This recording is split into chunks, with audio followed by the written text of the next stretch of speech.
Welcome back to the Al Monitor Brief. I'm Adam Lucente. Today is Monday, March 2nd, 2026. Well, it's been an eventful news cycle these past few days, to say the least. We uploaded a podcast late Friday afternoon, East Coast U.S. time, focusing on U.S. President Donald Trump's frustration with the nuclear talks with Iran. About 8 or so hours later, the U.S. and Israel began striking Iran, and the region is now at war. And that's what this podcast episode will focus on, the regional dimension of this conflict. We have fatalities across the Gulf in addition to in Iran and Israel, with Iranian forces targeting sites as far away as Cyprus. In this episode, we'll be hearing from our correspondents across the Middle East, focusing on the major developments in Iran, Israel, the Gulf, Iraq, Turkey, and more. Hope you enjoy. Okay, let's start with the latest in Iran. The Islamic Revolutionary Guard Corps, IRGC, announced Monday evening local time that the 12th wave of attacks in the war had begun. The same day, the IRGC repeated its assertion that the strategic Strait of Hormuz, where around 20% of oil traffic flows through, is closed, and threatened to fire on any ships there. The death toll in Iran is above 550, per the local Red Crescent. Senior security official Ali Larijani has said there will be no new negotiations with the U.S. And in addition to Ayatollah Ali Khamenei, a number of influential figures have been killed, including the defense minister and the IRGC chief. Iran is now being run by a 3-person committee consisting of President Masoud Pezeshkian, Judiciary Head Gholam Hussein Mohseni Ejei, and senior cleric Ali Reza Arafi. I wrote a profile of Arafi on Monday, you can read on almonitor.com. Him being named to the committee is significant because he is himself considered one of the main contenders to become the next supreme leader.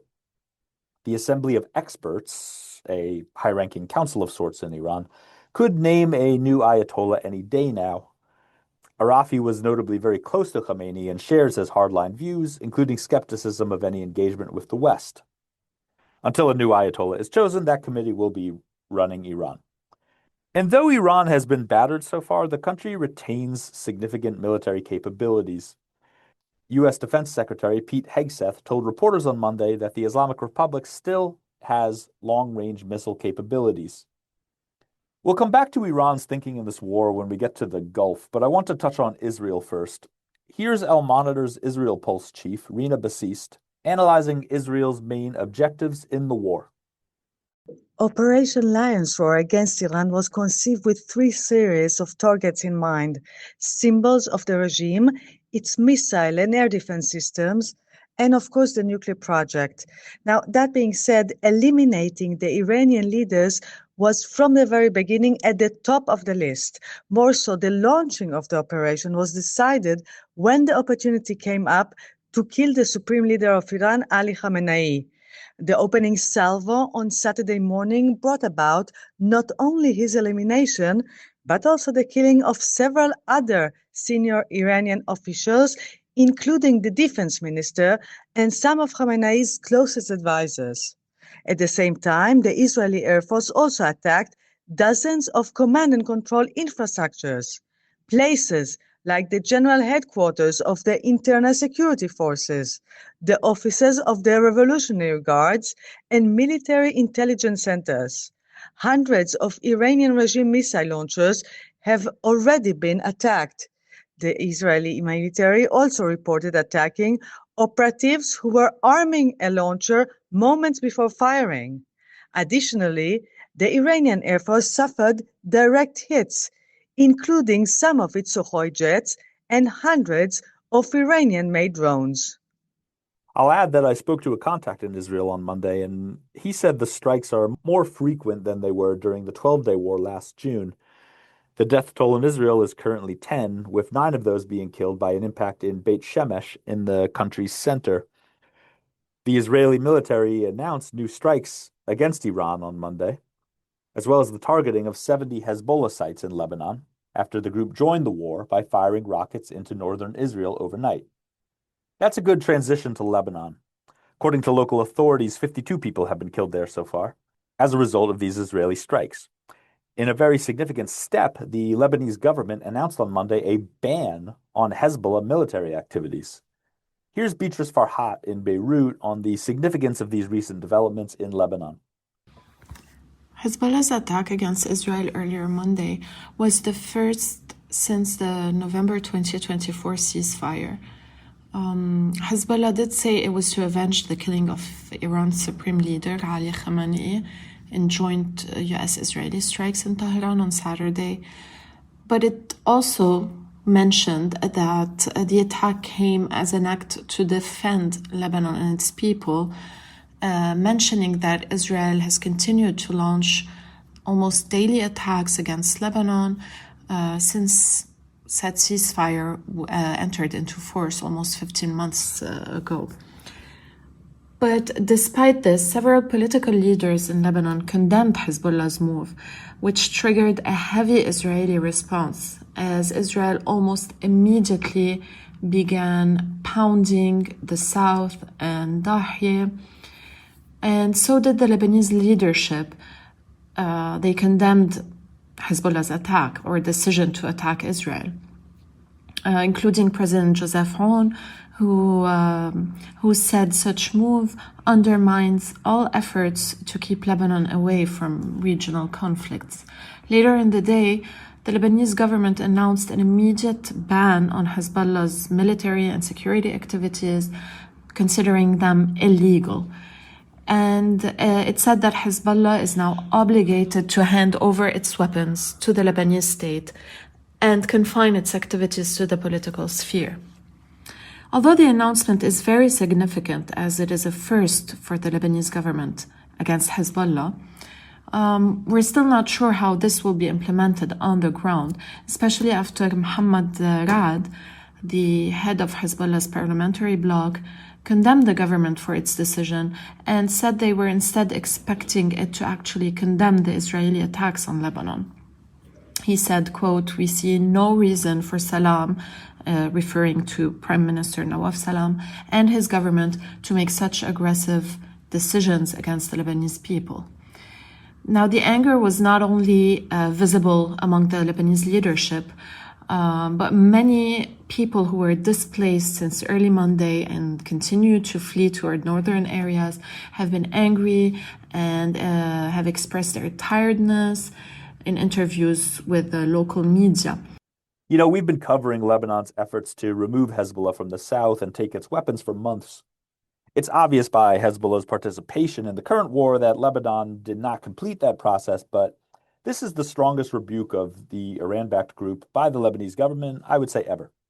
But as Beatrice points out, the implementation could prove challenging. It's also worth noting that Israeli journalist Ben Caspit wrote for Al Monitor today that Israel is unlikely to fully invade Lebanon.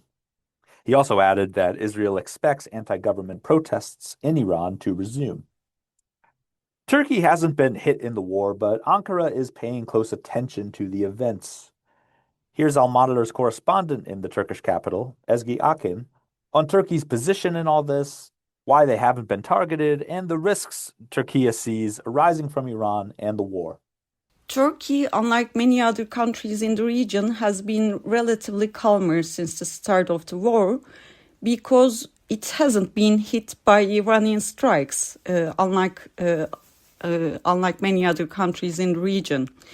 And there are clear reasons for that. First, Turkey is a NATO country, and Tehran appears to be careful not to drag NATO directly into the war. Second, despite deep rivalry between Turkey and Iran for influence over the region, the two countries maintain steady trade ties. They compete, but they also do business. Meanwhile, Turkey also has been one of the very few NATO members that openly and strongly criticized the US-Israel war in Iran. President Erdogan described the strikes as a violation of international law, and he has been also the only NATO leader to issue condolences after the Khamenei's killing. On the other hand, though, Turkey has also sharply criticized Tehran's missiles and drone attacks on regional countries. According to Turkish officials, Those strikes are provocations that risk widening the war. And what are the stakes for Turkey? The first and most immediate risk is refugees. The country already hosts more than 3 million refugees from Syria, Afghanistan, and elsewhere. A new wave from Iran could trigger a backlash from the Turkish society where anti-refugee sentiment runs high. In fact, Turkish authorities announced today that Ankara has halted the passage of Iranian nationals through land crossings along the Turkish-Iranian border. Turkey and Iran share more than 330 miles of border, and which brings us to the second biggest concern for Turkey. That frontier, long frontier, makes Turkey directly exposed to any potential power vacuum in Iran. Here, Ankara fears that spillover could create security threats. That includes, for example, the possibility that Kurdish armed groups in northern Iraq could gain space or momentum. Turkey views such groups as a direct national security threat. And also other militant networks could also exploit the vacuum. In short, Adam, Turkey is trying to walk a tightrope. It criticizes the war, but also Iran strikes on regional countries while trying to shield itself from the fallout. The Kurdish angle is an important one. I'll point out that Iranian Kurdish groups recently announced an alliance, and one of them, called the PAK, has said its bases in Iraq have been targeted by Iran since the war began. Basically, Kurdish groups are not totally on the sidelines in this conflict. Okay, on to the Gulf. Iran hit the US's El Udeid base in Qatar during the June war, and that was considered a really big deal at the time. But now Iran has hit Qatar, the UAE, Saudi Arabia, Kuwait, Bahrain, and Oman. Among the targets are military installations like the Ali Salam air base in Kuwait, but also key energy infrastructure like gas facilities in Qatar's Ras Laffan and Mesaid industrial cities. A hotel in Dubai was likewise impacted. Some are wondering why this is the case, that Iran is widening the war and taking the fight to seemingly everyone, including its Gulf neighbors, which did not attack them. There are some indications as to why. First, Iranian officials warned if the US were to attack again, it would lead to a regional war. In a February 28th article written shortly before the start of the conflict, Al-Monitor's correspondent in Tehran offered some insight into Iran's thinking on this, specifically, the widening of the war. I'll read you two excerpts.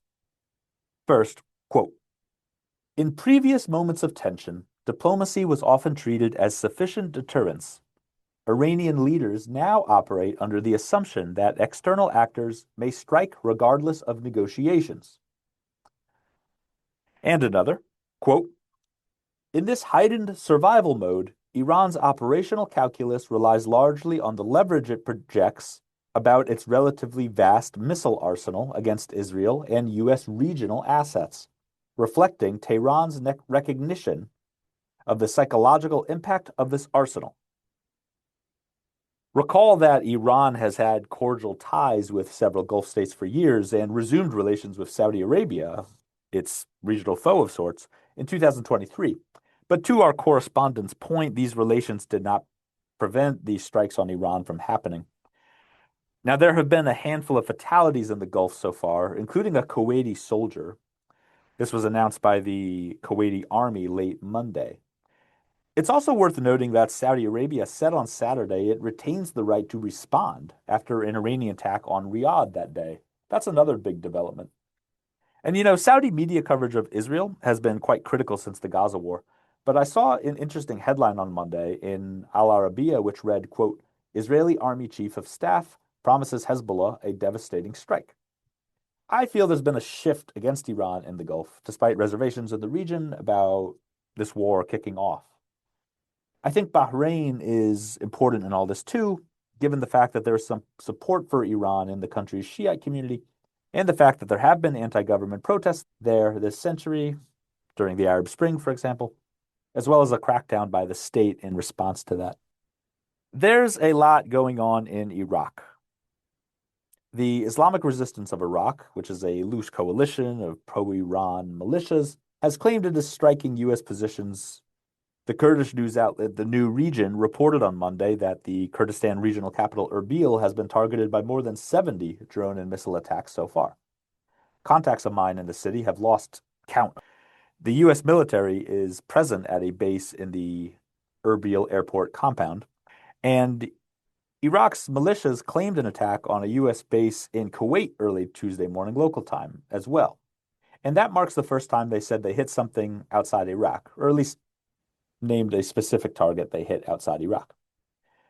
In Baghdad, AFP reported that hundreds of protesters tried to break into the fortified Green Zone, where the U.S. Embassy is located, after the death of Khomeini. One major current in Iraq these last few years is the constant tension between Iranian and American pressure.